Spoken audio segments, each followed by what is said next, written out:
Hey everyone, it's Johnny from Fresh Air. We are at our unofficial start of the ski season. This Saturday is the first ski swap in the Okanagan. And the reason why we're here today is just making sure when you go there that you're gonna get the right boot and the right binding if you're gonna purchase there to make sure that they're all gonna work together. So we're gonna do a quick rundown today of compatibility between different boots and different binding systems. First one is a touring sole. So what we see here is quite a bit of rocker. This actually looks a lot like a hiking boot on the bottom. Really easy to walk in, tons of grip. This is normally going to be used for backcountry touring with the occasional resort day. Touring sole is only going to be compatible with a tech binding or a multi-norm compatible binding. And what we're going to look for on those bindings, normally there's a mark. It's going to say MNC or MN depending on the brand. Any Armor products, so if we see Salomon, Atomic, Armada, those bindings are going to be branded with MNC, multi-norm compatibility. If we're looking at the marker side of things, so the Griffin, the Jester, they're going to be marked with MN, and we will know that this touring sole is compatible with that. The next type of sole that we're going to see is a grip walk sole. So this is becoming an industry standard. We're starting to see this through every brand out there, which is really exciting to see. Grip walk is awesome. So this works on resort for most resort bindings. What we're gonna see on the binding when it's grip walk compatible, it's simply going to say grip walk on it.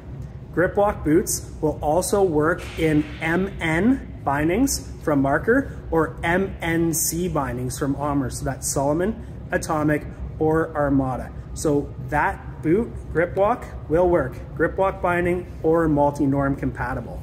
The benefit to grip walk is it just makes it way easier to walk in these boots. We don't have a flat plastic sole on here anymore. We've got some grip built in, but we still have those little anti-friction layers. All right, last but not least, this is a DIN sole boot.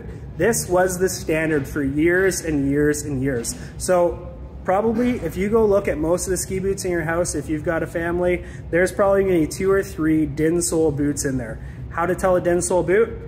Perfectly flat on the bottom. It's generally made out of a harder material as well. This is going to be compatible in most bindings. So it will work in a older style, DIN style binding. It's gonna work in a grip walk binding, and it's also going to work in an MNC binding. The only thing that this boot will not work in is a tech binding because it doesn't have tech inserts. So this is always a safe bet, and there's sometimes a chance that we could upgrade your current boot that has a DIN sole to a grip walk sole, depending on the vintage. All right, so now what we're gonna look at is a couple pairs of bindings and how to identify if the boot that we picked out is going to work with the ski that we've picked out. Or if you have current skis, the best thing that you can do is take an up-close picture of your binding and identify if it is a DIN binding, if it has that grip walk sticker on it, or if it's MNC compatible.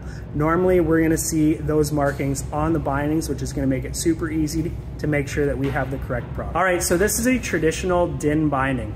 This is an anti-friction device here. What we can see is there's no taper at all on it. It's pretty flat, and it's gonna match up perfectly with that DIN sole boot that's flat along the bottom. This particular binding is not gonna work with a grip walk sole, and it's not gonna work with a touring sole. So we just need to make sure that we have a DIN compatible boot going into this binding. This particular binding is a Salomon Strive binding. This binding is a grip walk compatible. So they make a 12 DIN version, which is grip walk compatible. They make a 14 DIN version this year, which is multi-norm compatible. So if there's ever any question what you're gonna do in the future, it's best to go with a multi-norm compatible binding because you know it's gonna work for pretty much any boot on the market. The way that we can identify a grip walk binding is on the binding, it's gonna say grip walk. Next thing that we're gonna notice on that AFD, anti-friction device, it's actually gonna be tapered a little bit to accommodate that more rockered sole on the front of the boot. This is a multi-norm compatible binding. So what we're gonna see is it's gonna work with a touring sole, a grip walk sole, and a DIN sole. So safe bet, if you see one of these and you've already got a pair of boots, there is a 95% chance that it's going to work out perfectly for you. We have an anti-friction device on here, which slides side to side. That aids in a smooth release, making sure we take any extra tension off those lower extremities during a fall. We'll see that taper that we've seen on the grip walk compatible binding on that AFD as well. but the addition is it actually has toe height adjustment. We can actually raise and lower the toe height of this binding to accommodate a touring sole. So safe bet, if you're out there, you're looking for a bargain at the ski swap and you see MN on a binding or MNC, you can safely assume that that's gonna work with your current boot. All right, after reviewing all the different norms that we have in ski boots right now, I'm hoping you feel comfortable to go to the ski swap this weekend and be able to find something that's gonna work for you. If you are questioning anything, I'm sure there's gonna be lots of knowledgeable people there that you can ask and see. You can always call the store, ask our opinion on it. We're happy to help. If you have bought everything, we really recommend that you bring the skis and one of your boots into the store so we can do a safety check on it, make sure everything's gonna work really well, and we can do any adjustments or remounts if we have to in store. We've got really quick turnaround time. We're looking at 24 to 48 hours tops. So yeah, just pop in and we'll make sure that you're safe and ready to go for the upcoming season.